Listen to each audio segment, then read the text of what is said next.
Eu sempre achei que medo de verdade era coisa de criança. Cresci ouvindo histórias de minha avó, sombras nos cantos, vultos que passam rápido demais, ruídos que chamam pelo nome. Nunca dei importância. Até aquela noite. Foi há 3 anos, mas ainda acordo com a sensação de que algo me observa do canto do quarto, esperando que eu pisque. E sempre que fecho os olhos, eu volto para aquele corredor. Eu morava sozinho na época, em um apartamento antigo que tinha um problema crônico com quedas de energia. Naquela noite, estava trabalhando até tarde. Quando o relógio marcou 2h17, a luz se apagou. Um estalo seco ecoou pela casa, como se alguém tivesse desligado o disjuntor com força. Peguei meu celular para usar como lanterna, e assim que a luz fraca iluminou a sala, ouvi algo.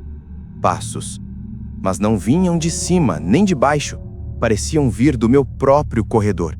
Meu corpo congelou. Não eram passos naturais. Havia um intervalo irregular, como se a coisa mancasse, ou estivesse arrastando algo pesado. A cada som, o ar parecia ficar mais pesado, mais denso. Eu deveria ter ficado parado, mas a curiosidade, misturada com um medo crescente, me empurrou a verificar.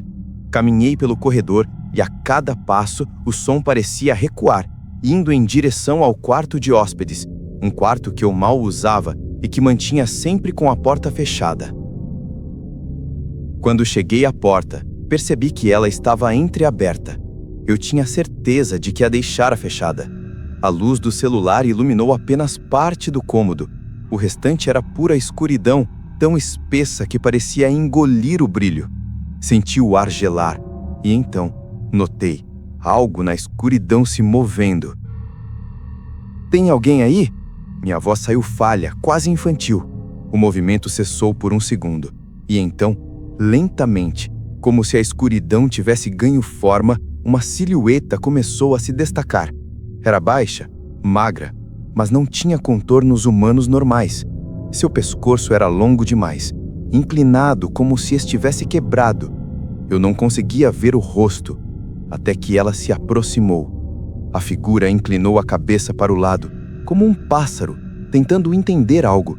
E então, no mais absoluto silêncio, ela girou o rosto, mas não parou quando alcançou o limite natural. Continuou girando, e girando, e girando. A pele estalava como couro seco, os ossos pareciam triturar vidro. Quando o rosto finalmente ficou voltado para mim, percebi que não havia olhos, apenas 2 buracos escuros, profundos, que não refletiam a luz. A boca era larga demais, aberta num sorriso que parecia cortado a faca. Eu paralisei. Não conseguia gritar. A criatura deu um passo, e outro, e mais outro, até que ficou a poucos centímetros de mim. Senti o cheiro, um odor de terra molhada misturado com algo que me lembrava carne fresca deixada ao sol. Ela abriu a boca, não para falar, mas para imitar a minha respiração. Cada vez que eu inspirava, ela inspirava. Cada vez que eu tremia, ela tremia.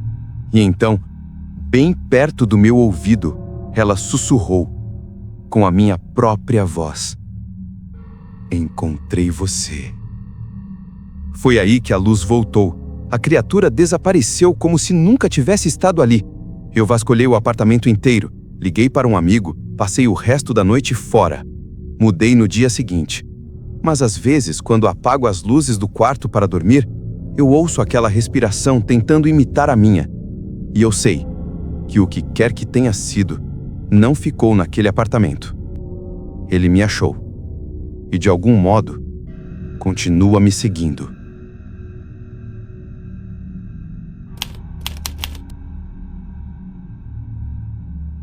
Eu não deveria ter voltado para aquela estrada, mas às vezes a gente faz coisas sem entender motivo. Era quase meia-noite quando o carro começou a engasgar como se algo puxasse o motor para trás. Eu estava sozinho, voltando para casa depois de uma viagem cansativa, e a estrada antiga que eu peguei para cortar caminho estava completamente vazia, cercada por mata espessa dos 2 lados. Quando o carro finalmente morreu, o silêncio que se instalou parecia mais pesado que o ar. Um silêncio que não deixava espaço para pensamento nenhum, só para o medo que cresce devagar, como um animal acordando dentro do peito. Saí para verificar o capô, mas antes mesmo de abri-lo, senti algo errado. A temperatura ali estava estranha, o ar estava frio demais, como se o ambiente tivesse sido drenado de vida. Quando levantei os olhos, percebi que a neblina tinha se adensado tão rápido que parecia ter surgido do nada. Não conseguia ver a estrada além de 5 metros. E foi ali, no limite da visibilidade, que enxerguei a primeira coisa que me fez duvidar da realidade. Uma figura imóvel, alta, magra, totalmente parada no meio da estrada. Pisquei achando que era efeito da luz fraca do farol do carro, mas a figura continuava lá, imóvel, observando. Não conseguia distinguir o rosto nem roupas, apenas uma forma escura, vertical, impossível de ignorar. A sensação era clara. Seja o que for, não estava ali por acaso. Chamei hesitante. Ei, você tá bem? A figura não respondeu, mas algo nela mudou, ou talvez no ar ao redor. A neblina parecia se afastar lentamente, como se estivesse abrindo caminho para que eu a visse melhor. E foi quando finalmente distingui algo parecido com um rosto. Era pálido, mas não de uma forma humana, mas como papel molhado esticado sobre ossos irregulares. E a boca? A boca era um corte fino demais, comprido demais, curvado em algo que não era um sorriso, nem uma expressão que eu consiga descrever sem sentir o estômago revirar. Voltei alguns passos, o coração martelando nas costelas. A figura deu apenas um movimento. Inclinou a cabeça para o lado, devagar demais, como se estivesse tentando entender o que eu era. Então eu percebi que ela não tinha olhos. Apenas 2 cavidades fundas e negras, completamente vazias. Ainda assim eu sentia o olhar, aquele olhar que não vê, mas percebe. Quando tentei correr de volta para o carro, ouvi o som, um som seco, repetido, ritmado. Passos atrás de mim. Mas não eram passos normais, eram arrastados, como se algo pesado raspasse no asfalto. A figura estava se movendo, e mesmo sem virar eu sabia que ela estava se aproximando. Consegui trancar a porta e me joguei no banco do motorista tentando ligar o carro desesperadamente. O motor não respondia. Só fazia um clique fraco, como se não tivesse força nenhuma. Enquanto isso, lá fora, o som se aproximava cada vez mais até parar exatamente ao lado da porta. A respiração que ouvi, porque eu ouvi, mesmo que a coisa não tivesse pulmões, fez o vidro embaçar. Lentamente, como se algo estivesse inspirando profundamente o ar ao meu redor. O vidro vibrou com um toque suave. Um dedo. Apenas um. E outro toque veio, e mais outro, cada um deixando uma marca ovalada e úmida no vidro. Fechei os olhos por um instante, e quando abri, eu vi.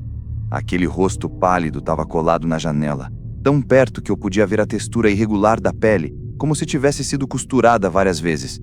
A boca se abriu um pouco, revelando algo escuro demais para ser língua, e a coisa murmurou. Não sei que língua era aquela, mas o som parecia vir de muito longe, como se estivesse sendo arrastado de dentro de um poço profundo. A luz interna do carro piscou, enfraquecendo, como se fosse apagar de vez. E nesse breve piscar, percebi algo que gelou todo o meu corpo. A figura estava mais próxima do que antes, como se tivesse se movido alguns centímetros no intervalo de 1 milésimo de segundo. Outro piscar, e ela estava ainda mais perto.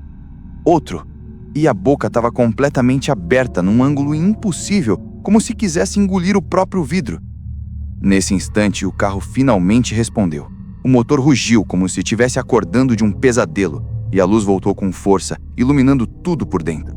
A figura recuou com um movimento brusco, rápido demais para qualquer ser vivo, e então desapareceu na neblina, como se nunca tivesse estado lá. Eu acelerei sem olhar para trás, dirigindo loucamente pela estrada até ver as primeiras luzes da cidade. Por semanas eu tentei acreditar que tinha sido uma mistura de cansaço, escuridão e imaginação. Mas hoje, toda vez que passo por um lugar muito escuro, sinto algo no canto do olho. Algo alto, magro, observando. E todas as noites, quando acordo no silêncio do meu quarto, ouço aquele mesmo toque suave no vidro. Às vezes um só, às vezes 2, às vezes 3. Eu sei que ele ainda está tentando entrar e que da próxima vez, talvez consiga.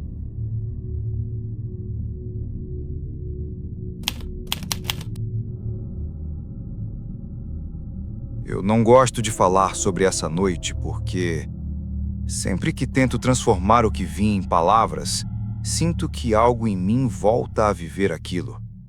Como se, ao lembrar, eu chamasse a coisa de volta. Mas você pediu um relato, então vou contar. Pelo menos uma vez. Depois disso, não sei se consigo repetir.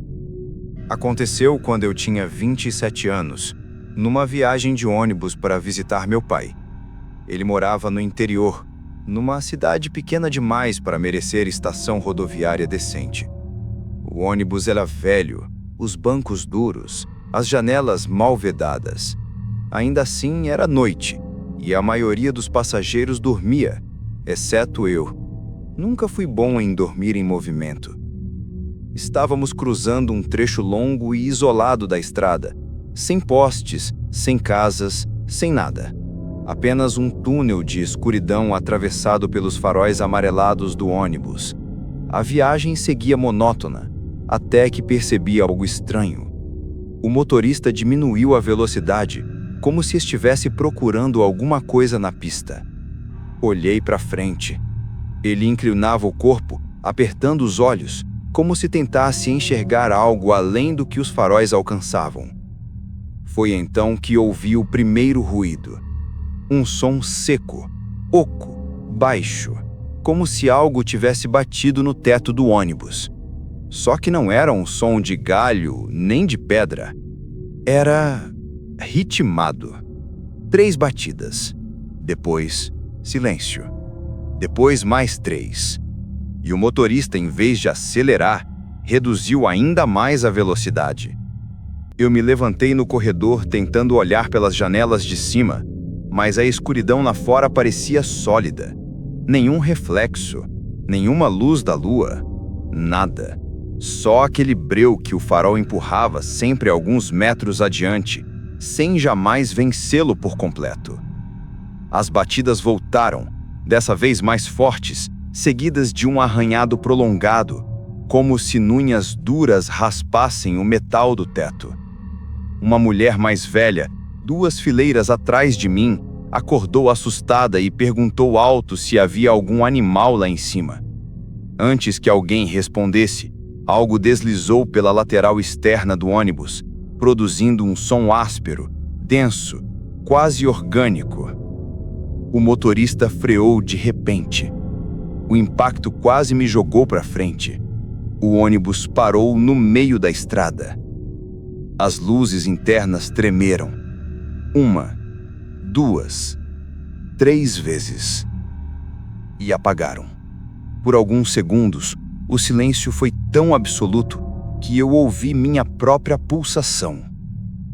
Depois, do lado de fora, algo começou a caminhar ao redor do ônibus. Não era passo humano, era um arrastar pesado, ritmado, irregular, como se o chão fosse muito leve para o peso daquela coisa. Eu senti, não ouvi, senti que aquilo estava se aproximando da janela ao meu lado. Lentamente, bem devagar, uma silhueta surgiu atrás do vidro. Um rosto surgiu na escuridão. Mas não era rosto. Era algo alongado, estreito, pálido demais para ser carne normal, com uma textura enrugada, como pano molhado pendurado em um osso. Não pude ver olhos. Não havia olhos. Só 2 cavidades largas e vazias, mas mesmo assim, eu soube que estava sendo observado. A coisa colocou a mão, se aquilo era uma mão, contra o vidro. Os dedos eram longos, finos demais, dobrando-se em ângulos que pareciam errados. Marcas ficaram no vidro, impressões úmidas que evaporavam devagar. No banco à frente, uma criança começou a chorar baixinho. A mãe tentava acalmá-la, mas sua própria voz tremia demais. Alguém ao fundo rezava, outra pessoa soluçava. O motorista não se movia. Parecia um cadáver sentado. E então o ônibus balançou. Não como se algo tivesse batido nele, mas como se algo estivesse tentando levantá-lo. Um dos lados subiu alguns centímetros do chão. Um rangido metálico percorreu todo o chassi. O ônibus inclinou. Uma mulher gritou. A coisa do lado de fora fez um som baixo, úmido, vibrante, quase uma risada. As luzes internas piscaram uma última vez. E voltaram. Quando a claridade tomou conta do interior, a coisa desapareceu tão rápido quanto tinha surgido. Nada além de escuridão lá fora. O ônibus desceu de volta ao asfalto com um tranco. O motorista, pálido como giz, ligou o motor com mãos trêmulas e arrancou sem olhar para trás. Ninguém falou nada por o resto da viagem, mas cada um de nós sabia que aquilo não tinha sido um animal, nem um assaltante, nem qualquer coisa explicável. Quando finalmente chegamos à cidade, a manhã estava clara, o sol brilhando. O motorista desceu primeiro, olhou para o teto do ônibus e empaleceu ainda mais. Eu também desci e olhei. Havia marcas profundas no metal, arranhões longos, impressões de dedos, mas o pior era o centro do teto. Havia uma deformação, como se algo enorme tivesse apertado o ônibus por cima, tentando esmagá-lo ou abrir uma fresta para entrar. As marcas estavam frescas, como se ainda estivessem secando. O motorista largou o emprego naquele mesmo dia. Alguns passageiros vomitaram ao lembrar. Eu tentei esquecer, mas às vezes, em estradas muito escuras, sinto a mesma pressão no ar, a mesma quietude forçada, e lembro das batidas. 3. Silêncio. 3 de novo. Como se aquilo ainda estivesse procurando o ônibus. Ou procurando quem o viu. E ultimamente, tenho ouvido esses sons não só na estrada, mas no telhado da minha casa. De madrugada. Quando tudo está quieto demais.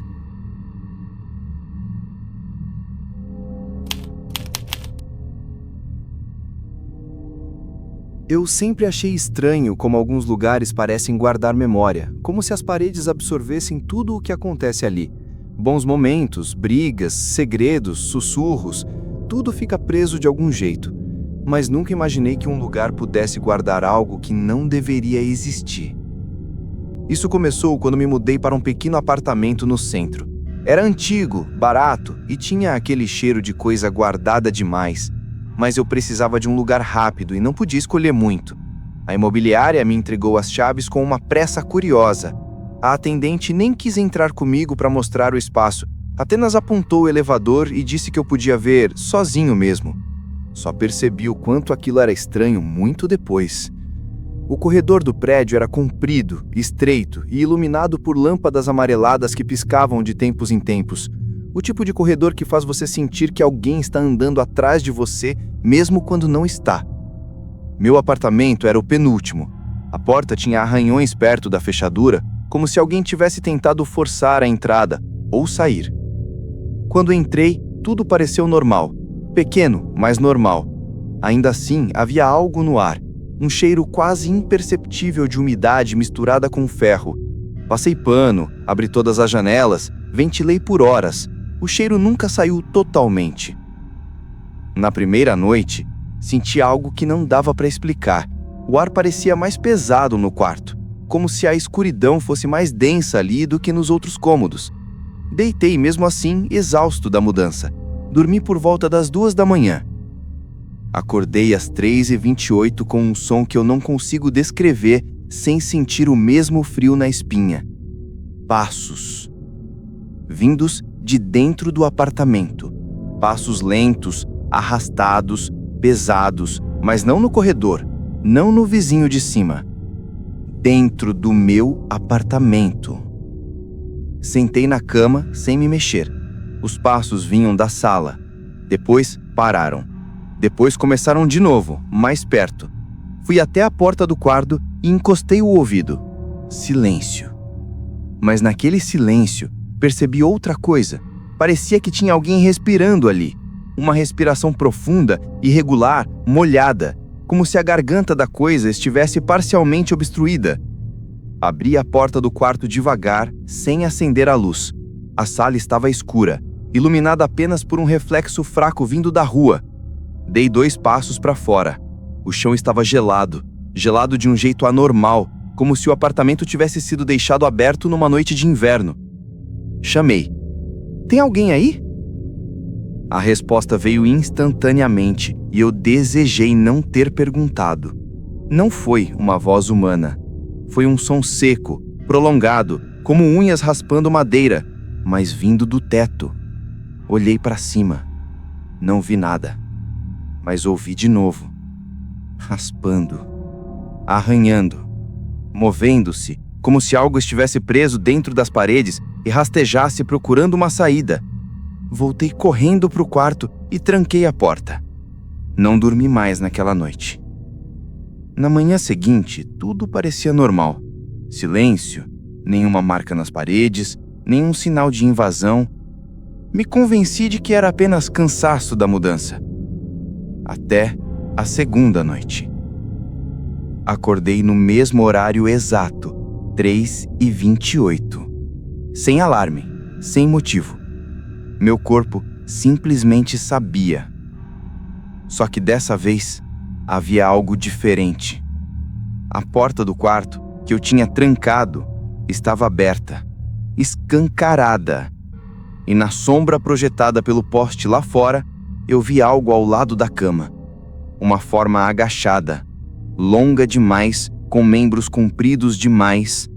Parecia humano, mas não estava na postura de um humano. Era como uma pessoa dobrada sobre si mesma, como se tivesse sido encaixada no espaço errado. A sombra não se movia, mas eu podia sentir o ar mexendo, como se fosse puxado em direção àquela coisa. Eu não conseguia ver o rosto, mas sabia que estava olhando para mim. Fechei os olhos por um instante. Quando abri, a sombra tinha mudado de posição. Agora estava mais perto dos meus pés.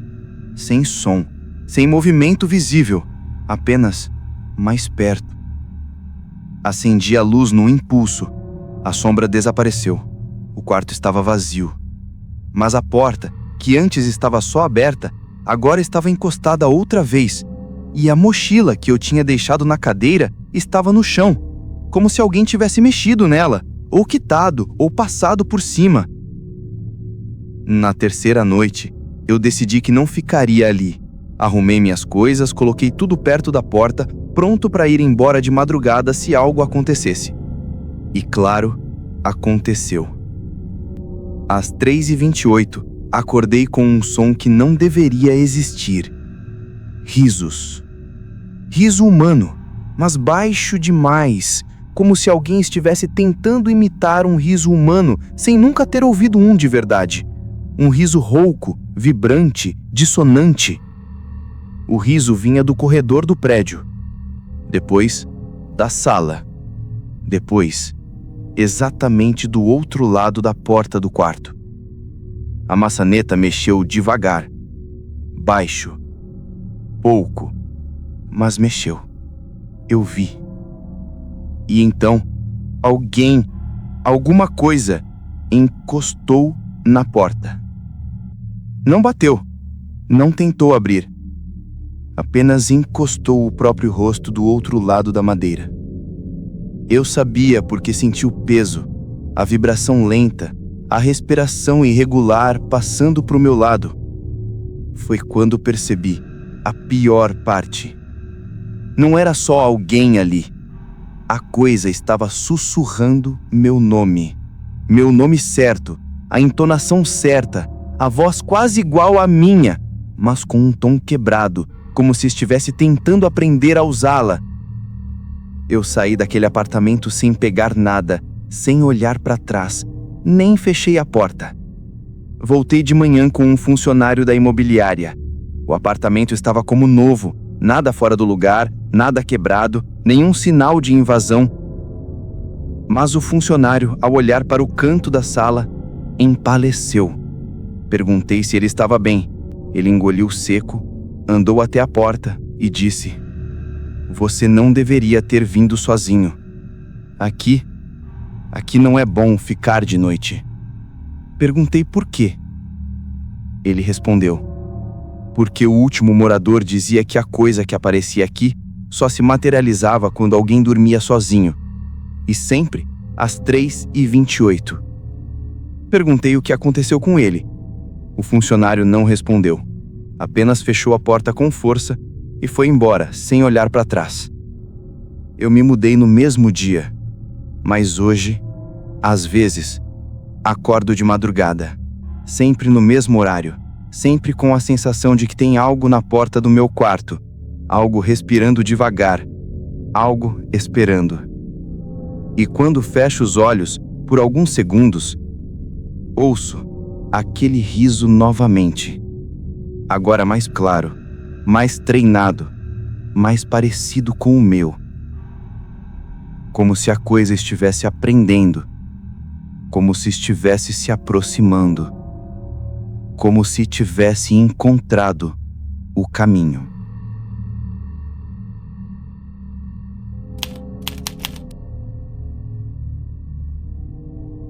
Eu nunca falei isso pra ninguém, porque até hoje não sei se o que vivi naquela noite foi real ou se minha mente finalmente encontrou um jeito de se quebrar.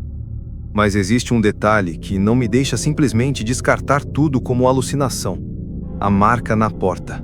Ela ainda está lá. E eu não sei como explicar. Isso aconteceu quando fui visitar meu tio no hospital. Ele estava internado há algumas semanas depois de um acidente na estrada. A família dizia que ele tinha perdido o controle do carro, mas cada vez que perguntei o que realmente tinha acontecido, a expressão dele mudava. Ele ficava pálido, os olhos ficavam distantes, como se estivesse vendo o acidente novamente, só que de um ângulo que ninguém deveria enxergar. E então ele dizia apenas uma frase: "Não foi o carro, foi ele. Ele estava na estrada." Sempre a mesma palavra: ele. Naquela noite, resolvi ficar no hospital até mais tarde, esperando meu tio dormir para ir embora. Eram quase 2h quando peguei o elevador para descer. O hospital estava silencioso demais. Silêncio de morte. Aquele tipo de silêncio que parece engolir até o som dos próprios passos. Quando entrei no elevador e apertei o térreo, percebi que não estava completamente sozinho. Havia outra pessoa ali. Ou pelo menos uma forma. A figura estava virada de costas, completamente imóvel no canto oposto. Usava um sobretudo escuro, comprido, que parecia absorver a luz fraca do elevador. O estranho é que eu tinha certeza absoluta de que ninguém estava atrás de mim quando a porta fechou, e eu teria certeza disso nem que minha vida dependesse. O elevador começou a descer, e a figura continuava de costas, quietíssima, estática. O ar ficou pesado, gelado, quase insuportável. Senti algo estranho, não conseguia ouvir minha própria respiração. Era como se o ar em volta fosse espesso demais para se mover. Mais alguns segundos de descida. E então, ouvi. Um estalo.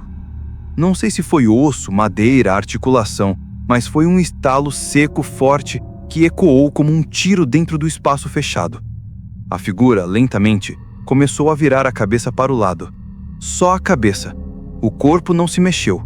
A cabeça inclinou num ângulo impossível, tão devagar que quase não percebi no início, até que o pescoço começou a ranger como se estivesse dobrando além do limite.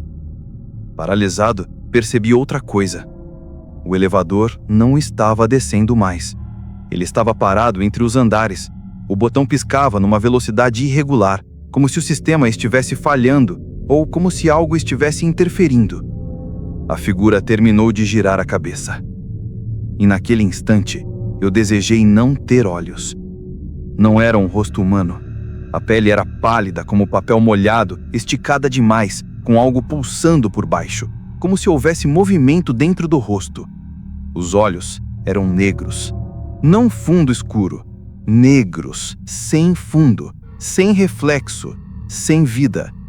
Quando a coisa me olhou, senti como se meu corpo inteiro tivesse sido atingido por um peso invisível. Ela abriu a boca, não para falar, para respirar. Uma respiração profunda, arrastada, pesada, tão forte que eu senti o ar do elevador sendo puxado, vindo na minha direção antes de entrar naquela coisa. Era como se ela estivesse me cheirando, me analisando, tentando reconhecer se eu era a pessoa que ela procurava. A boca continuou abrindo, e abrindo, e abrindo, muito além do que deveria, como se estivesse se desfazendo. Só consegui me mexer quando a luz do elevador piscou, e eu vi que a coisa tinha dado um passo na minha direção. Só um. Mas foi o suficiente. Apertei todos os botões. Todos. Desesperado. E de repente, o elevador caiu. Não desceu. Caiu. A sensação de queda me arrancou do terror, e eu já estava me preparando fisicamente para o impacto, quando do nada, o elevador parou bruscamente, e a porta se abriu. Era o térreo, mas não havia ninguém ali, nem segurança, enfermeira, paciente, nada. Só corredor vazio, iluminado demais, como se a luz artificial estivesse tentando compensar algo muito pior. Eu saí correndo, sem olhar para trás. Saí pela porta principal, entrei no carro tremendo e dirigi até minha casa no automático. Quando acordei no dia seguinte, pensei que talvez tudo tivesse sido uma mistura de cansaço e medo. Uma alucinação causada pela tensão da internação do meu tio. Mas então vi a marca. Na porta do meu apartamento, ao nível do rosto. 5 marcas profundas, longas, paralelas, como se algo com dedos muito finos e muito fortes tivesse pressionado a superfície de madeira, não arranhado, pressionado, com uma força impossível de explicar. E embaixo das marcas, como se tivesse sido escrito com algo queimado, estava a mesma palavra que meu tio repetia antes do acidente. Eu. E desde aquela noite, toda vez que pego um elevador, qualquer elevador, sinto um frio subir pela coluna. Um frio que não passa. Um frio acompanhado da impressão nítida, sufocante, de que alguém está atrás de mim. E de que não está mais virado de costas.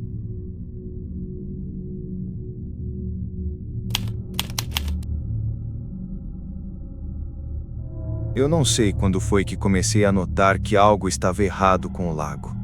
Talvez tivesse sido antes mesmo daquela noite, talvez sempre tenha sentido que havia algo nele que não era natural. Mas eu ignorava. Era só um lago, profundo demais, escuro demais, silencioso demais. Mas ainda assim, só um lago. Pelo menos era isso que eu dizia a mim mesmo. Voltei para a casa da minha mãe depois de muitos anos, porque ela estava pensando em vender o terreno. A casa ficava isolada a cerca de 1 quilômetro do lago, e por mais que eu tivesse memórias felizes ali, havia algumas lembranças que minha mente sempre preferiu deixar no escuro. Lembranças de quando eu tinha 10 anos e de algo que meu pai dizia ter visto em uma madrugada de neblina. Mas naquela época, eu achava que eram só histórias para não me deixar brincar na água. Cheguei tarde, já quase 9 da noite, e encontrei tudo como se o tempo tivesse parado desde minha infância.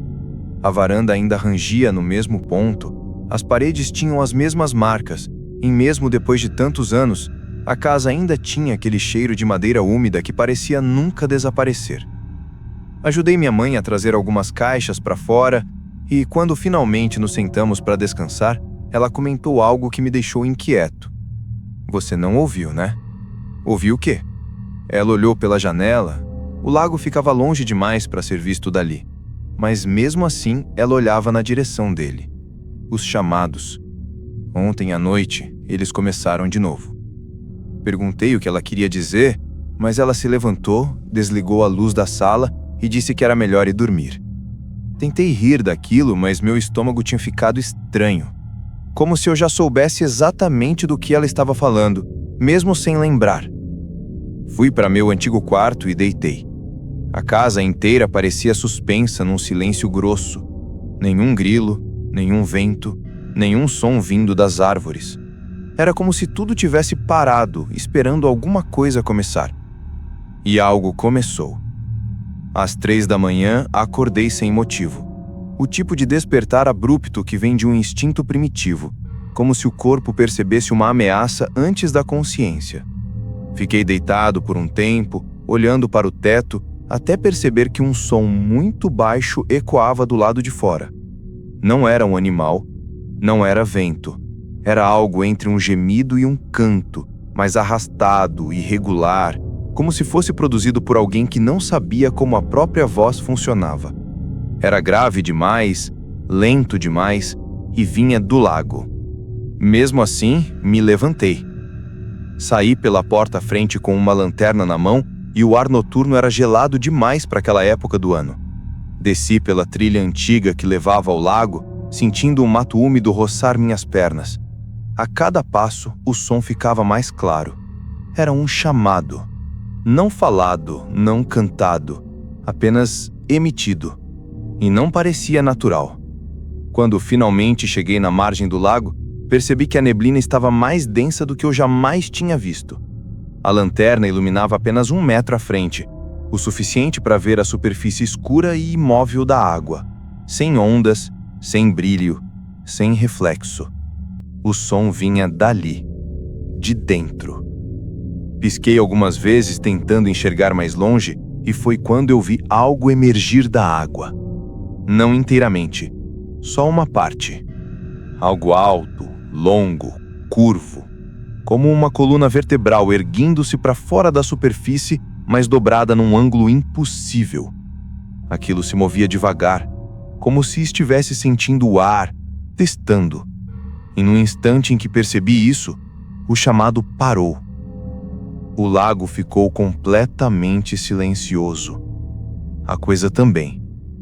Então, com uma lentidão quase cruel, ela começou a girar, como se estivesse procurando a origem do som que eu fazia ao respirar. Eu me abaixei na mesma hora. O mato estava gelado e molhado sob minhas pernas, e eu queria correr, mas não conseguia. Meu corpo se recusava. Meus pulmões doíam por prender o ar. Algo se ergueu mais uma vez. Uma cabeça. Ou algo que deveria ser uma cabeça. A pele era fina como tecido encharcado, pendendo em tiras. O contorno era torto. A forma não pertencia a nada que existisse em terra firme. E quando aquilo virou o que parecia ser o rosto para o lado, a neblina ao redor começou a se mover como se fosse puxada para dentro do lago. Tudo em mim gritava para fugir. Mas antes que eu pudesse recuar, algo muito pior aconteceu. Aquilo tentou imitar um som humano. Não conseguiu. O som saiu quebrado, estalhado, como se estivesse repetindo ecos de vozes que tinha ouvido antes. Vozes que tinham ido ao lago. Vozes que não voltaram. Quando o som falhou, a coisa começou a se erguer mais uma vez, como se estivesse decidindo se valia a pena deixar a água completamente. Foi aí que ouvi uma outra voz atrás de mim, perto demais. Não olha. Era minha mãe, mas ela não estava ali quando eu me virei. Ninguém estava. Eu corri sem pensar. Corri até meus pulmões queimarem. Corri até ouvir a água se mexer atrás de mim com violência, como se algo enorme tivesse afundado de volta, furioso. Quando entrei em casa, minha mãe estava sentada na mesa, com a xícara de chá na mão, como se tivesse acordado há muitas horas. Ela me olhou como se já soubesse exatamente onde eu tinha ido. Sem que eu perguntasse nada, ela disse: "Ele tenta imitar vozes. Sempre tentou. Não responda. Apenas imita. Nunca responda quando estiver perto do lago." Eu tremia tanto que não consegui falar. Ela continuou: "Seu pai ouviu a voz dele antes do acidente. Ouviu a voz de alguém chamando. Alguém que parecia comigo. Mas não era. Eu queria ir embora naquele instante. Nunca mais voltar. Mas minha mãe pediu para ficar até amanhecer. Às 6 da manhã, fui até a porta para pegar ar fresco. E então vi. Na mistura de lama e grama, na varanda, havia marcas longas, profundas, paralelas, como se dedos enormes tivessem se arrastado até a porta. E algo tinha escrito ali, na terra amassada, como se imitasse caligrafia humana sem saber como as letras funcionavam. Uma frase curta, torta, errada, mas legível. Você escutou. Desde então, nunca mais volto àquele lugar. Mas às vezes, quando tudo está muito silencioso, acordo com a sensação de que a água está perto, de que a neblina está dentro do quarto e de que algo está ensaiando minha voz, tentando acertar os detalhes antes de chamar meu nome.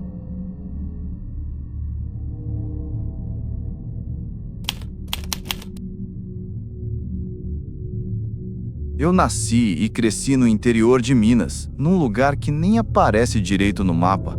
Sabe aquelas cidades pequenas onde todo mundo se conhece, onde a rua principal acaba virando estrada de terra e a mata começa praticamente na porta de casa? Pois é, crescer ali era bom, até que a gente começa a perceber que certas coisas não eram para ser comentadas. Todo mundo sabia de alguma história estranha, mas ninguém falava muito. E entre todas elas, a pior sempre foi a do Morro do Funil. O morro ficava afastado, depois da represa. Um lugar onde não se ia sozinho à noite. Eu achava tudo bobagem, história de adulto para assustar criança. Até o dia em que precisei voltar por aquele caminho. Era perto de 11h30 da noite quando saí da casa de um amigo depois de um churrasco. Eu tinha ido de moto, e a estrada vicinal era o único caminho rápido até minha casa. A lua estava pela metade, escondida atrás de nuvens escuras, e o vento carregava aquele cheiro de mato molhado que só existe em cidade pequena. Lembro que até então estava tudo normal, tudo silencioso, silêncio de interior mesmo. Mas quando passei perto da represa, senti o ar mudar. Não sei explicar. O vento parou, o cheiro mudou, e eu senti pela primeira vez na vida que não deveria estar ali. A estrada começou a ficar mais fechada, com árvores inclinadas sobre o caminho. Meu farol parecia fraco demais para a escuridão. Eu acelerava devagar, ouvia apenas o motor e meus próprios pensamentos tentando me convencer de que era só noite, só cansaço. Foi então que eu ouvi o primeiro toque. Um estalo seco, forte, vindo da mata, como se alguém tivesse quebrado um galho grosso com a mão. A moto tremeu na minha mão, como se tivesse sentido também. Olhei para o lado, mas tudo que vi foram sombras. Até aí, normal. Segui. 100 e poucos metros depois, ouvi outro estalo. Dessa vez, mais perto. Quando reduzi a velocidade, o eco se espalhou pela mata de um jeito estranho, como se o som tivesse batido em algo muito grande e muito perto. Perto demais. A estrada começou a subir o Morro do Funil. O ar ficou mais pesado. Pensei em ligar música no celular, mas naquele silêncio, qualquer som parecia errado. Foi então que notei algo que só depois me fez perceber que aquilo não era natural. Não havia grilos, nem sapos, nem vento, nada. A moto subia devagar e eu sentia a sombra das árvores se mexerem de um jeito sutil. Não como vento movendo folhas, mas como algo passando por trás, empurrando galhos, abrindo caminho. Eu estava quase no topo quando vi. Primeiro, achei que era só um tronco caído no meio da estrada. Parei a moto, iluminei com o farol e percebi que não era tronco nenhum. Era uma pessoa, ou pelo menos parecia. Estava de costas, curvada, muito magra, a pele acinzentada, como se tivesse sido coberta de poeira. O corpo tremia levemente, como se estivesse respirando fundo demais, ou esperando alguma coisa. Eu gelei, mas pensei que podia ser alguém machucado, perdido. Desliguei o motor. A pior decisão que eu já tomei. A figura ficou completamente imóvel. Eu disse: "Ô amigo, tá tudo bem aí?" A pessoa, ou o que quer que fosse, parou de tremer. E então, com uma lentidão que não era humana, virou a cabeça. Não o corpo, a cabeça. Girou devagar, rangendo, como se os ossos estivessem grudados uns nos outros. Quando o rosto ficou visível, quase deixei a lanterna cair. A pele do rosto parecia esticada demais, brilhando como se estivesse molhada. Os olhos não tinham brilho. Eram fundos, pretos, tão fundos que eu parecia que podia cair dentro deles. E a boca, larga demais, sem dentes. Só uma abertura escura que tremia, como se estivesse tentando formar uma palavra. Meu corpo travou. Eu não conseguia mexer as mãos. A figura então se levantou, sem usar as mãos, sem apoiar no chão. Apenas se ergueu como se fosse puxada por cima. Era alta, muito mais alta do que eu imaginava. O pescoço longo, torto, parecendo que tinha sido quebrado em vários pontos. E então ela deu um passo. O som do pé no chão não parecia de carne. Era como madeira molhada batendo em madeira seca. Outro passo. E outro. Eu tentei ligar a moto, mas o motor não pegava. A figura acelerou o passo, mas sem barulho de respiração, sem pressa, como se soubesse que eu não tinha para onde fugir. Quando ela chegou a menos de 5 metros de mim, ouvi uma coisa que congelou cada parte do meu corpo. Ela falou o meu nome, perfeitamente, com a voz da minha mãe. Vem cá! Meu estômago revirou. Ela deu outro passo. A cabeça inclinou. A pele do rosto tremia como se algo por dentro se mexesse.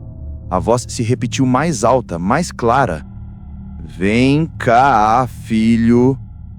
Foi nesse instante que a moto pegou. Não lembro de ter dado a partida.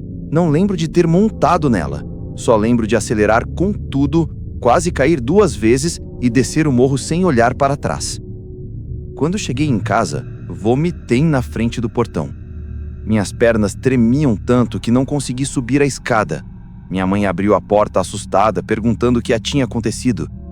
Mas a pior parte não foi tentar explicar. A pior parte foi notar que na lateral da minha moto havia marcas, como dedos longos demais. Marcas profundas, arranhadas no metal. Como se algo tivesse segurado o tanque antes de eu fugir. No dia seguinte, contei para alguns moradores mais velhos da rua. Uns fizeram o sinal da cruz, outros mandaram eu não passar mais por ali de madrugada. E um senhor, o mais velho de todos, apenas disse: "Você deu sorte. A coisa do morro só chama quem pode imitar, e só imita quem já ouviu antes." Nunca mais passei pelo Morro do Funil à noite. Mas às vezes, de madrugada, quando estou sozinho, ouço do lado de fora da janela uma voz que sei que não é dela. Uma voz que diz meu nome com a entonação perfeita da minha mãe. E a cada noite, a voz fica um pouco mais próxima.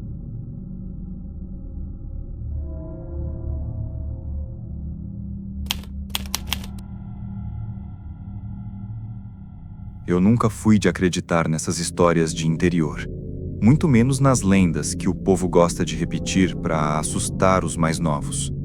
Só que tem coisas que acontecem de um jeito tão específico, tão direto, tão impossível de ignorar, que ficam presas na gente, como um faro que nunca mais some. E foi exatamente assim com o que aconteceu na Estrada da Estiva, em Goiás. Eu trabalhava como entregador, rodando de moto para cima e para baixo, levando encomendas entre fazendas e povoados. A Estrada da Estiva era um atalho que me economizava quase meia hora, mas tinha fama ruim. Gente que viu luz onde não devia, som que vinha do nada, caminhonete que apagava sem motivo, gente que sumia. Eu não evitava o caminho, mas também não gostava de usar a noite. Era começo de inverno, e eu tinha uma entrega para fazer numa chácara depois das 10. O céu estava tão limpo que dava para ver estrela até perto do horizonte, mas a estrada, como sempre, estava mergulhada naquela escuridão rural que engole tudo. Liguei o farol alto e segui em frente. Logo percebi que havia algo estranho no ar. Era um cheiro diferente. Não de mato, não de terra molhada. Era um cheiro metálico, pesado, como se tivesse sangue perto. Achei que fosse algum animal morto por ali. Só que o cheiro não desaparecia. Pelo contrário, começava a ficar mais forte. Passei por um trecho de mata mais fechada e as árvores pareciam arquear sobre a estrada, formando um túnel torto. O farol da moto tremia, como se a bateria estivesse falhando, mas não estava. A moto era nova. De repente, ouvi um som vindo da mata à direita. Um choro. Baixinho, arrastado, quase como o choro contido de uma criança. Eu reduzi a moto, por impulso. Até hoje me arrependo disso. O choro continuou, mas não era bem de criança. Tinha algo errado na entonação. Era muito profundo, desesperado demais, irregular demais. Cheguei a pensar que alguém podia ter se machucado por ali. Mas antes que eu conseguisse desligar a moto, o choro parou. Como se tivesse percebido que eu tinha parado. O silêncio que veio depois era tão intenso que me deu tontura. E então, uns 10 metros mais à frente, vi algo na beira da estrada. Parecia uma pessoa, agachada, talvez machucada, talvez pedindo ajuda. Parei a moto a uns 4 metros de distância, deixando o farol iluminar a figura. Era um homem, ou parecia ser. Estava de costas, agachado, com a cabeça baixa. Os ombros tremiam como se estivesse soluçando. A roupa parecia antiga, rasgada, toda suja de barro. O cabelo grudado na nuca, como se tivesse saído da água há pouco tempo. Fiquei ali observando por alguns segundos, tentando convencer minha coragem a funcionar. "Moço, tá tudo bem?" Falei mais alto do que pretendia. O homem parou de tremer imediatamente. Imediatamente. Foi como desligar uma máquina. Algo dentro de mim me mandou fugir naquele exato segundo. Mas eu fiquei, burro, tentando entender o que estava acontecendo. A figura começou a levantar devagar, muito devagar, mas não levantou como uma pessoa levanta. Levantou como alguém que esqueceu como o próprio corpo funciona. Os movimentos eram duros, esticados, como se os ossos estivessem no lugar errado. Quando finalmente ficou em pé, ele virou a cabeça para o lado. Só a cabeça, de um jeito tão torto que a coluna fez um estalo. Eu quase deixei a moto cair. O rosto dele estava errado. A pele pálida demais, como de alguém que ficou muito tempo debaixo da água. Os olhos esbranquiçados, completamente sem pupila. A boca meio aberta, com os lábios rasgados, como se tivesse sorrido forte demais até rasgar a pele. E do canto da boca escorria algo escuro, denso, quase preto. Ele deu um passo na minha direção. A moto tremia. Eu tremia. Foi então que ele falou. Mas a voz não encaixava naquele corpo. Era a voz de um menino. Um menino. Pequeno. Talvez 6, 7 anos. "Moço, me ajuda!" disse a figura com a cabeça inclinada como um cachorro quebrado. Aquele timbre infantil saindo daquela boca rasgada. Me destruiu por dentro. O homem deu outro passo. E outro. E então eu percebi uma coisa que nunca vou me esquecer. Não havia pegadas na estrada. Nada marcava o chão. Ele simplesmente não fazia peso nenhum. E, entanto, vinha direto na minha direção. Eu tentei acelerar a moto, mas minha mão suava tanto que escorregou no guidão. A figura começou a caminhar mais rápido e eu pude ouvir um som vindo de dentro dela, não da garganta, mas do peito, como se algo líquido estivesse se mexendo dentro, batendo contra as costelas. A voz infantil repetiu mais clara. "Moço, vem cá comigo." Essa frase me destravou. Acelerei a moto tão rápido que o pneu traseiro derrapou no barro. Enquanto fugia, olhei pelo retrovisor. Só uma vez. Uma única vez. E juro por tudo que é sagrado, a figura estava correndo atrás de mim. Correndo sem dobrar os joelhos. Correndo como se estivesse deslizando sobre a terra. E a boca estava aberta demais, como se fosse engolir o ar. Só parei de acelerar quando as luzes da cidade apareceram. Quando cheguei em casa, tremendo, minha mãe perguntou por que eu estava branco daquele jeito. Tentei contar, mas ela só fez o sinal da cruz, fechou as janelas e disse: "A estrada da estiva chama quem já morreu nela. E a voz que chama nunca é a voz certa. Nunca é." No dia seguinte, voltei lá com 2 amigos. De dia. E no exato ponto onde eu tinha parado a moto na noite anterior, encontramos marcas. Marcas profundas na mata. Como se dedos enormes tivessem cavado o chão. Se arrastado. Puxado. Tentado se erguer do barro. Não voltei mais por aquela estrada. Mas às vezes, quando passo perto do começo dela, mesmo de longe, sinto o ar ficar pesado. Como se a noite estivesse esperando. E se fico tempo demais parado ali, posso jurar que ouço de novo, vindo da mata: "Moço, vem cá."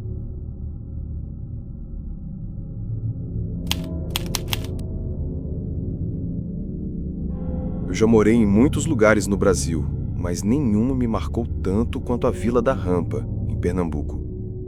Fui para lá por causa de um contrato temporário de trabalho numa estação de energia que ficava perto da serra.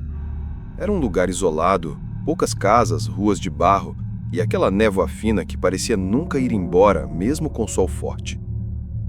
Logo que cheguei, notei uma coisa curiosa. Ninguém na vila dormia com janela aberta. Nem com grade. Nem com fresta. Todo mundo tinha cortina grossa pregada por dentro e madeira reforçando os caixilhos. Pensei que fosse medo de assalto, até perceber que ninguém falava sobre crime. Falavam sobre outra coisa. Falavam sobre o que desce da serra quando a lua cresce. Eu ria, claro. A crença deles era tão forte que parecia folclore transformado em rotina. Mas depois da 3ª noite, eu parei de rir. Eu dividi a casa com um técnico chamado Mauro, gente boa, conversador, mas fechado quando o assunto era serra. Ele sempre me dizia: "Deu 10 horas, fecha tudo. Não abre por nada. Nada." Eu obedecia mais por preguiça do que por medo. Até a noite em que ele precisou viajar às pressas para resolver um problema da família e eu fiquei sozinho. Era uma terça-feira. Calor infernal. O ventilador parecia soprar vento quente, então deixei só a cortina na janela, sem a madeira, sem lacrar nada. Achei que não faria diferença. Na vila nunca dava nada. Até que deu. Primeiro foi o cheiro. Um cheiro de terra úmida misturada com ferrugem. Depois veio o vento. Fraco, gelado, anormal para a época do ano. Eu estava quase dormindo quando ouvi 3 batidas secas na janela. Toque. Toque. Toque. Pulei da cama, não pelo susto, mas porque as batidas não foram fortes. Foram leves, como unhas batendo no vidro, e tinham um ritmo quase humano. Cheguei perto da cortina sem tocar nela, o coração batendo rápido no pescoço. O cheiro de terra ficou mais forte. Então ouvi: "Abre, por favor." Uma voz feminina, jovem, rouca, quase um sussurro, mas vindo muito claro do lado de fora. Na hora pensei que fosse alguém da vila passando mal. Por um momento minha mão até foi em direção à cortina, mas o que me impediu foi o detalhe que percebi um instante depois. A voz não tinha sotaque daqui. Todo mundo ali tinha aquele arrastadinho no R, aquele som de interior pernambucano. A voz que me chamava parecia sem região, sem origem, como uma voz treinada, quase artificial. Por favor, tá doendo. Abre. Dei um passo para trás, a respiração presa no peito. A voz repetiu um pouco mais alto: eu sei que você tá aí. Alguma coisa na entonação, como se estivesse sorrindo enquanto falava. Um sorriso preso dentro da garganta. E então, bem devagar, a cortina se mexeu. Não porque eu toquei nela, mas porque algo do lado de fora passou as unhas pelo tecido, arranhando, procurando a borda. Eu ouvi as unhas arrastando, longas, secas, como se raspassem madeira, não pano. E então, toque, toque, toque, de novo. Só que dessa vez mais forte, com certa impaciência, como se estivesse perdendo a paciência comigo. A voz repetiu: abre, eu tô machucada. Foi aí que percebi o pior detalhe de todos. A voz não vinha exatamente da janela. Vinha um pouco acima da janela, como se a coisa estivesse alta demais, quase 2,5 metros. Meu corpo gelou inteiro. Antes que pudesse pensar em trancar ou empurrar a cama contra a janela, ouvi um som que até hoje não consigo descrever direito. Um estalo longo, profundo, como se algo enorme estivesse se dobrando ou desdobrando do lado de fora da parede. Então, o cheiro de terra úmida sumiu. O vento parou. A noite ficou absolutamente silenciosa. A coisa tinha parado de tentar entrar. Eu fiquei imóvel por quase 10 minutos, ou foram 30? Esperando ouvir passos, respiração, qualquer coisa. Mas nada veio. Quando finalmente tomei coragem, empurrei a cômoda contra a janela, desliguei todas as luzes e sentei no chão longe de tudo. Só consegui dormir quando o sol já estava forte. De manhã, quando saí para trabalhar, percebi as marcas. Na parede de fora da casa, bem acima da janela, havia 4 sulcos profundos, paralelos, como se algo com dedos muito compridos tivesse se apoiado ali. As marcas tinham quase 20 centímetros de comprimento. E logo abaixo das marcas, no vidro da janela, havia algo escrito com terra molhada, como se os dedos tivessem traçado as letras, devagar. Eu volto. Mostrei a Mauro quando ele retornou. Ele empalideceu. Eu te disse, falou ele quase num sussurro. O que desce da serra só precisa que você responda. Se você responde, ele aprende.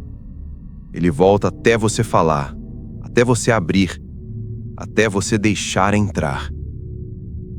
Nunca mais deixei janela aberta na vida.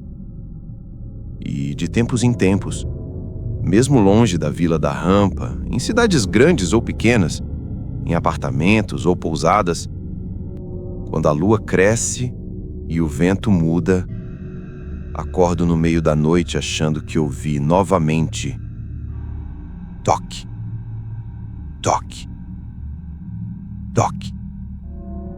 E uma voz, agora mais parecida com a minha, dizendo: abre, eu volto.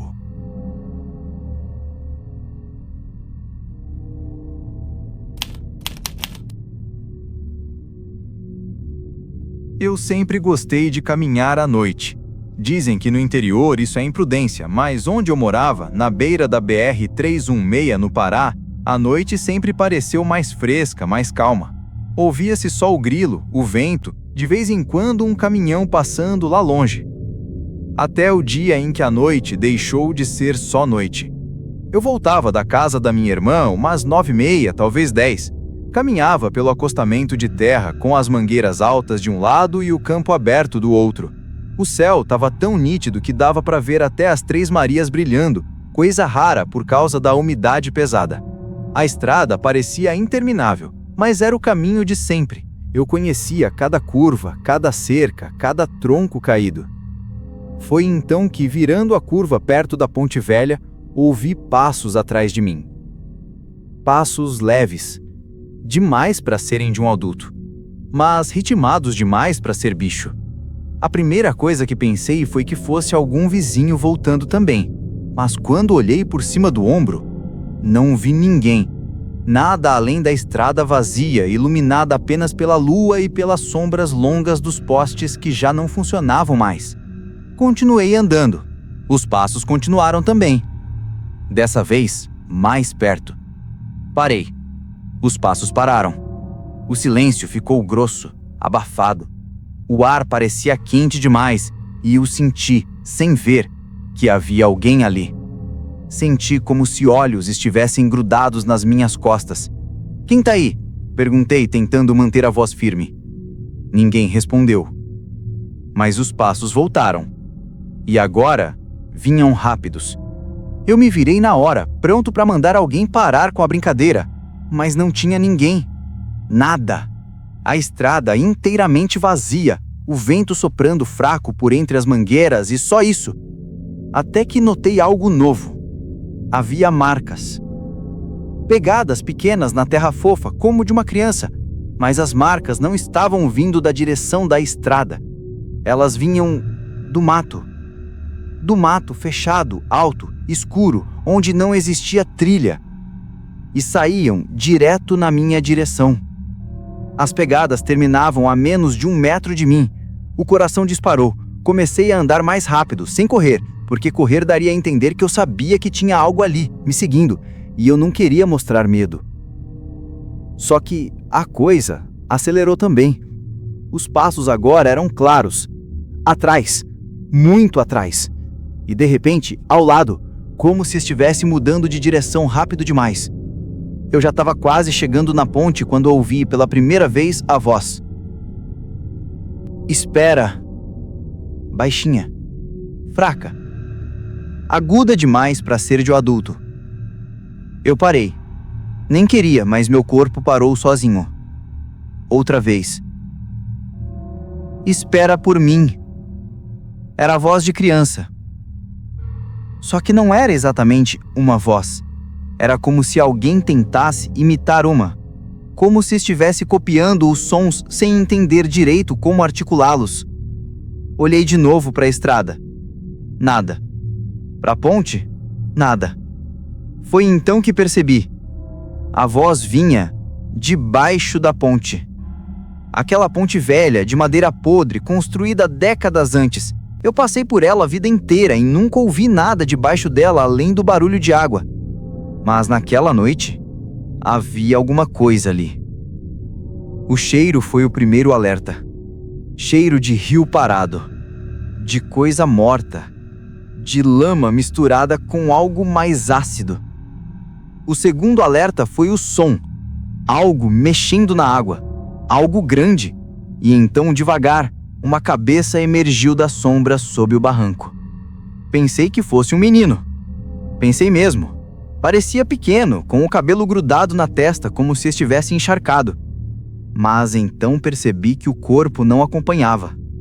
Que aquilo não subia como uma pessoa sairia da água. Aquilo deslizava como se estivesse sendo puxado de trás por algo que eu não conseguia ver. A cabeça inclinou para o lado. Os olhos eram brancos, completamente brancos, sem pupila, sem brilho. A boca se abriu devagar, muito devagar, como se a pele fosse rasgar, e a voz saiu de novo, mas dessa vez não parecia de criança. Era a minha. Espera por mim. Eu gelei. Tudo dentro de mim congelou. A coisa começou a emergir mais.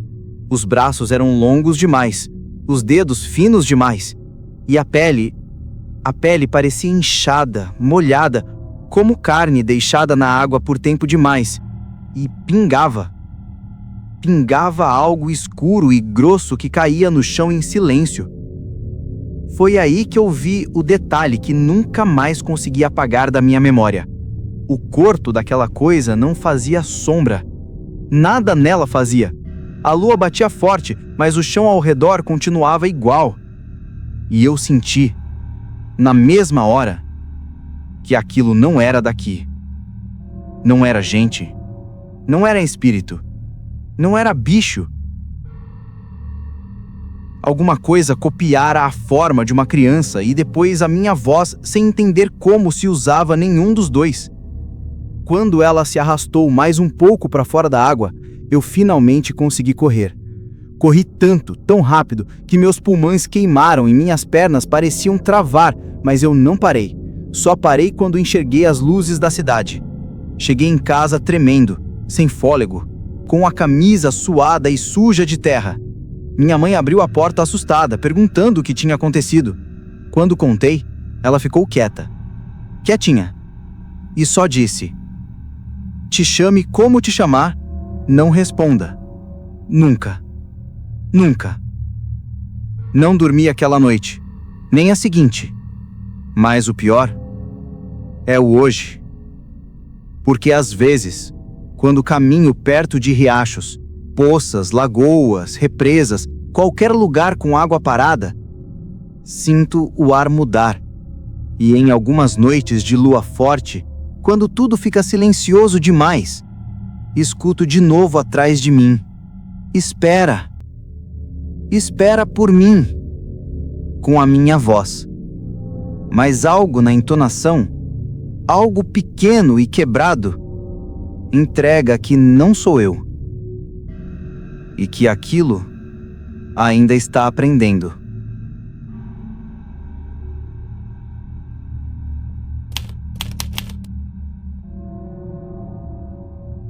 Eu sempre achei que o frio da Serra Catarinense tinha algo diferente. Não era só temperatura, era um tipo de frio que parecia entrar pelos ossos, como se carregasse alguma coisa antiga junto dele. Quando me mudei para a pequena cidade de Pedra Alta para trabalhar como auxiliar num hotel rural, todo mundo me dizia: "Se ouvir alguém chamando do lado de fora depois das 10, não responde." Eu sempre ria, achava exagero. Interior fala demais, eu pensava. Mas com o tempo fui percebendo que eles não falavam com humor. Falavam como quem repete um aviso que aprendeu cedo demais. O hotel ficava isolado entre pinheiros altos, cercado por neblina mesmo em dias claros. De noite, as luzes laranjas na fachada pareciam flutuar sozinhas no meio do branco. Meu trabalho era a fechar tudo, verificar as cabanas, trancar o salão e fazer a ronda. A primeira semana foi tranquila, até a noite em que o vento parou. Era uma terça-feira, perto de meia-noite. Eu tinha acabado de fechar a porta do salão quando percebi que o silêncio estava estranho. Não silêncio de madrugada, silêncio pesado, absoluto, como se até a neblina tivesse parado de se mexer. O tipo de silêncio que faz a gente escutar o próprio coração como se estivesse do lado de fora. Eu estava indo em direção às cabanas quando ouvi passos na mata ao lado. Passos leves, mas firmes, incorretos, como se a pessoa pingasse o peso do corpo devagar, como quem não sabe exatamente como pisar. Achei que fosse algum hóspede bêbado, então iluminei com a lanterna. A luz bateu nos pinheiros altos, mas não revelou ninguém, só neblina, e os passos continuavam. "Tem alguém aí?" perguntei. Os passos pararam. A neblina pareceu engolir o resto do som, e por alguns segundos fiquei esperando uma resposta humana. Mas o que veio de trás de mim. "Ei, moço, você pode me ajudar?" Pulei para longe sem pensar. A voz era rouca, arranhada, como se a garganta estivesse cheia de gelo. Uma voz masculina, mas com algo torto. Como se alguém estivesse tentando imitar um jeito de falar sem saber. A lanterna tremeu na minha mão. Olhei devagar para trás. A neblina estava mais densa naquele ponto, como se estivesse acumulada num formato alto, uma sombra alta, estreita, imóvel, do tamanho de um homem, mas torto, inclinado, como se a coluna tivesse sido forçada a ficar de pé. E dentro da neblina havia algo brilhando. 2 pontos, muito distantes um do outro, como se fossem olhos. "Moço", repetiu a voz, agora mais perto. "Eu me perdi. Me ajuda." Só que a boca daquilo não se movia. Aliás, nem dava para ver boca. Só a forma humanoide desfocada dentro da neblina e os olhos profundos, fundos, brilhando como se refletissem uma luz que não era daqui. Dei 2 passos para trás. A coisa deu 2 passos para frente. Não como gente andando, mas como se a neblina inteira fosse puxada junto, formando aquele corpo imperfeito. "Moço, abre a porta para mim, tá frio." Foi aí que eu percebi o detalhe que me destruiu. A voz não vinha da direção da sombra, vinha ao meu lado, como se estivesse bem perto do meu ouvido. Eu virei desesperado e não havia ninguém. Quando voltei a olhar para a neblina, a sombra estava mais perto, muito mais perto, a menos de 2 metros de mim, e a neblina ao redor dela girava, como se respirasse. Então a voz mudou. Virou a voz de uma criança. "Me ajuda, tio. Tô com medo." E depois mudou de novo, para a voz de uma mulher. "Deixa eu entrar."